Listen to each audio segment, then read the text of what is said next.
Assalamualaikum warahmatullahi wabarakatuh. Saudara saya sekalian, bicara tentang si monyet Rizik Syihab ini nggak ada habis-habisnya. Dari 3 tahun terakhir ini, si Rizik Syihab ini selalu aja memusuhi kita, menghina kita, mengadu domba kita, menjelek-jelekan pemerintahan kita, mengancam negara kita, menantang perang di bumi.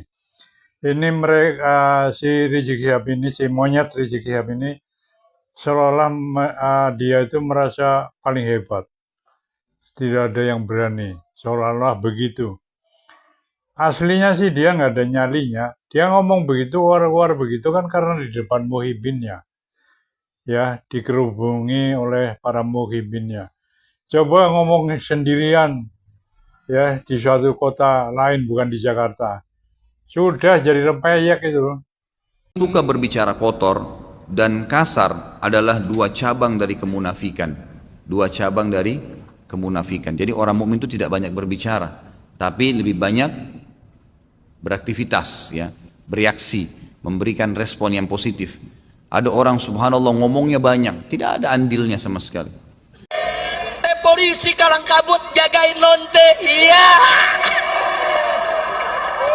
Hei umat Islam, keluar dari rumahmu, bawa senjatamu, ganyang mereka. Ini nih ustadznya Ahok nih. Ini nih kiai yang dulu dukung Ahok nih. Kamu kera-kera bersorban, kamu ustadz jahanam, kamu kiai bangsat, kata Allah Subhanahu wa taala. Oh ini nih kiai ngaku NU tapi bela Ahok nih, kata Allah. NU yang lurus nggak bakal pilih Ahok, saudara-saudara. NU yang lurus tidak bakal bela Ahok. Kalau ada ustadz atau kiai ngaku NU bela Ahok, itu bukan Nahdlatul Ulama, nasi uduk itu, saudara-saudara. Ini Al-Maidah 51 bukan ayat mutasyabihat, ini ayat muhkam, goblok. Otak ini goblok. Katanya santri, katanya ustadz, tapi kok goblok? Kebanyakan makan uang Cina. Ini kamu mau apa? Mau ngaku pribumi? Saya juga pribumi. Emang kenapa? Ya turunan saja kau itu. Ayo sini, gue injek-injek pala lu sini. Ayo. Belum berani, ayo sini. Bacot doang, wajah aja nggak berani keluar. Sudah ditantang kok. Ayo sini kalau berani sini, kalau berani lu nggak usah sok-sok tantang sini kalau berani. Sama ustadz. Mulut lu itu kalau berani sini. Sini wajah lu, anak pelacur. Kau itu anak haram. Emak lu itu pelacur, tau nggak? Anak haram itu. Lu itu lahir dari perzinaan, pelacuran lu itu. Kau anak haram. Kalau mama lu itu lonte, tau nggak? Oh itu lonte. Bahasamu itu ya. Itu ngaku cucu Nabi. Ngomong-ngomong orang mama lu itu lonte, tau nggak? Menghimbau kepada saudari Nikita Mirzani yang telah menghina, menyudutkan dan merendahkan imam besar kami Al-Habib Muhammad Rizik bin Hussein Syihab dengan sebutan tukang obat.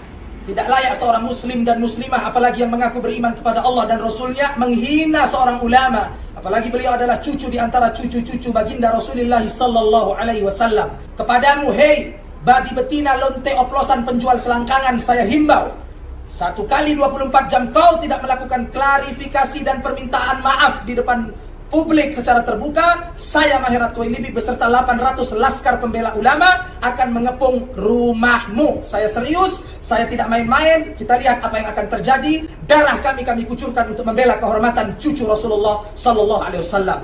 Darah kami kucurkan untuk membela kehormatan cucu Rasulullah. Akan diangkat nanti di akhir mahsyar. Akan diminta kembali.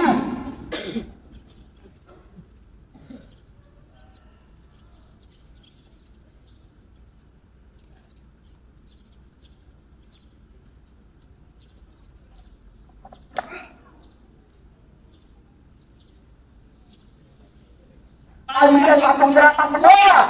Nabi lihat kalian langsung gerakan semua anjing-anjing. Rumah padahal itu sahabat Nabi, ente binatang anjing. Laknat dari maju orang tua kamu adalah beracun.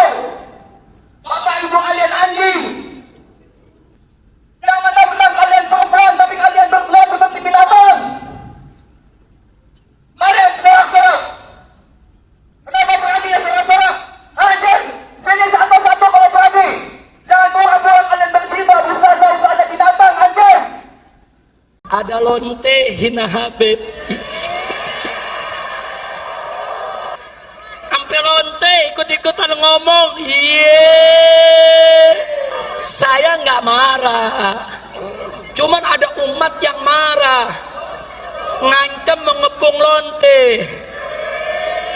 Polisi kalang kabut jagain lonte, iya.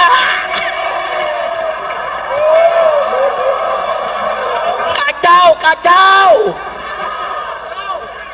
Lonte hina Habib dijaga polisi. Ditangkap enggak? Dijagain, iya. Jangan-jangan minta jatah kali.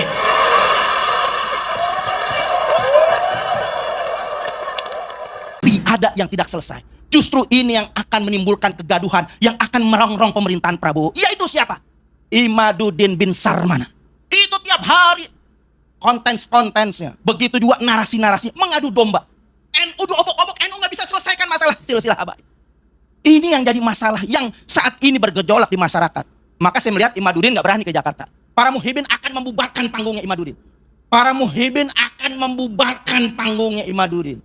Yaitu mengadu domba umat Islam yang akan di mana-mana itu gaduh dibuat seluruh Indonesia. Setiap hadir Imaduddin pasti terjadi kegaduhan, pasti terjadi penolakan. Hanya PKI yang selalu mengadu domba umat Islam sehingga nyaman dengan adu domba ini. Hanya PKI yang selalu mengadu domba umat Islam sehingga nyaman dengan adu. Orang sesat dari dulu nggak ada ulama yang membatalkan nasabnya Ba'alawi. Gak ada ulama yang membatalkan nasabnya para habaib. Sekarang muncul Imad, muncul Abbas, Raja Dangdut ikut-ikutan. Yang mengajarkan kesesatan apa namanya? Orang kompak apa namanya? Ini Imad mengajarkan kesesatan, berarti Imad. Orang kompak Imad. Abbas buntet mengajarkan kesesatan, berarti Abbas. Yang suka ngajak sesat apa namanya? Apa namanya? Nah ini Imad berarti, Abbas buntet berarti, Roma Irama berarti setan. Setan. Ada kelompok menamakan diri pasukan berani mati Jokowi. Kita jangan usil, kita jangan ngeganggu, tapi jangan coba-coba bikin rusuh di Jakarta.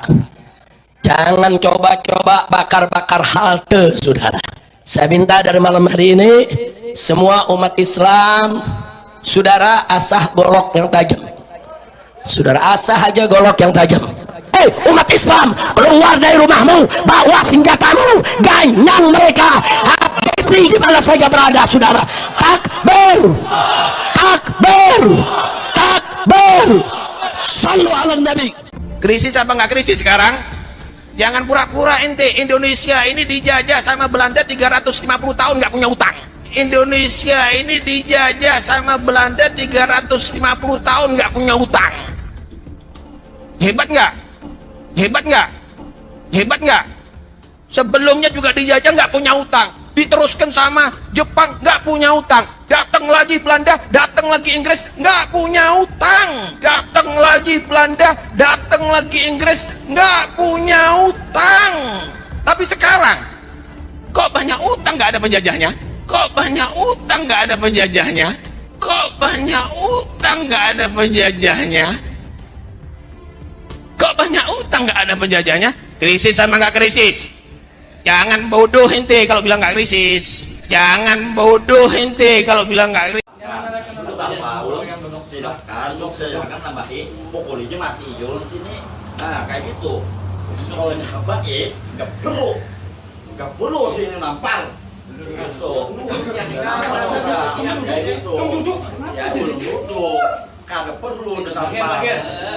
Nah kayak gitu. Jangan main tangan dan main head sendiri. Jangan janji paksa.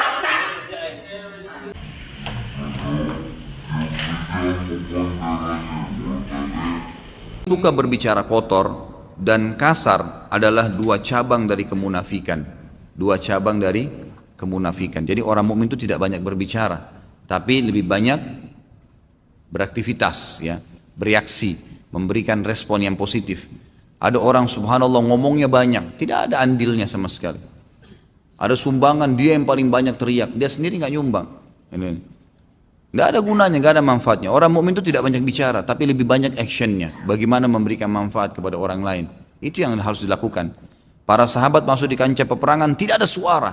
Cuman takbir, habis itu masuk. Memang melawan musuh. Dibandingkan orang yang teriak-teriak tapi takut menghadapi musuh. Gitu kan? Jadi memang begitu. Abdullah bin Mubarak radhiyallahu rahimahullah, seorang ulama tabi'in, pernah waktu menghadapi salah satu pasukan Persia, ada satu prajurit Persia sangat kuat, gitu kan? Dari kepala sampai kakinya semuanya besi, tidak kelihatan lagi kecuali bola matanya, dan selalu menyerang kaum muslimin. Lalu kemudian dia menantang, siapa yang kalian bisa melawan saya? Postur tubuhnya besar, naik di atas kuda, memegang pedang yang sangat kuat, tidak ada yang berani mendekatinya. Dan orang Persia terkenal kekuatan fisiknya, gitu kan? Sekarang Afghanistan, Irak, Iran ini memang terkenal postur tubuh yang besar-besar. Maka keluarlah seseorang dari pasukan muslimin bercadar. Laki-laki, ya, postur tubuhnya biasa standar, keluar menghendus pedangnya lalu menghadapi orang tersebut dalam duel yang sangat dahsyat, saking dahsyatnya duel mereka sampai debu bertebaran. Gak lama kemudian musuh tersebut berteriak dan meninggal, jatuh. Kaum muslimin semua bersorak-sorak. Ada orang muslim yang keluar dari pasukan, postur tubuhnya jauh lebih kecil dari musuh tapi bisa mengalahkannya, dan musuh pun kaget, tapi orang ini bercadar. Tidak banyak ngomong, orang itu langsung masuk ke pasukan muslimin, langsung ke belakang sekali. Enggak buka cadarnya, tunjukin pedangnya, saya membunuh, enggak. Masuk ke belakang sekali pasukan. Lalu kemudian ada satu orang yang penasaran, yang menukil kisah kepada kita. Dia bilang dia mendatangi orang itu, kemudian dia bilang saya sengaja dari samping menarik cadarnya. Ternyata dia adalah Abdullah bin Mubarak, ulama besarnya, ya, tabi'in, itu kan terkenal sekali. Maka Abdullah bin Mubarak mengatakan, engkau telah membuka aibku. Artinya kenapa kau lakukan ini? Aku sengaja merendah, gitu kan? Seperti itu.